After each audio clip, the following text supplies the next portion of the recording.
In this video, I'm going to show you how to use the Fortnite voice chat features on your Nintendo Switch 2.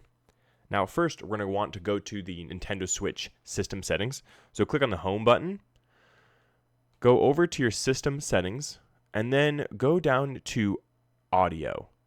And then in your audio, scroll down until you can select your input microphone. So it's set to automatic. Go ahead and click on that, and then you can change this to either system microphone, or if you have your Nintendo Switch 2 Pro controller, you can plug in a headset with a microphone into the controller, and you can change it here to the Switch 2 Pro controller. And then you want to make sure noise suppression is on, the volume's up, and then you can test the microphone, see if it's working.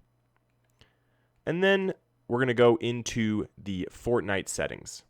So on Fortnite, you're going to want to press the plus button to get into your settings. Scroll down into settings, click on settings, and then you're going to want to hit R to go over to audio. And then here we're just making sure the voice chat volume is enabled and on, and then go over to voice chat. So this is the communications section. And then here, make sure your voice chat is set to everybody and that it's not just turned off. And then make sure your voice chat method is on open mic. This is the easiest because then it'll just pick up your voice whenever you're speaking. You can set it to push to talk, or you can set it to mute. But again, I prefer open mic, and it's as simple as that. Just make sure your microphone is enabled on the system settings of your Nintendo Switch 2, that you have the correct inputs, and that your voice chat is turned on Fortnite.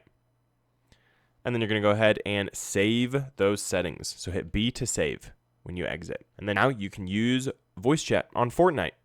Thanks for tuning in.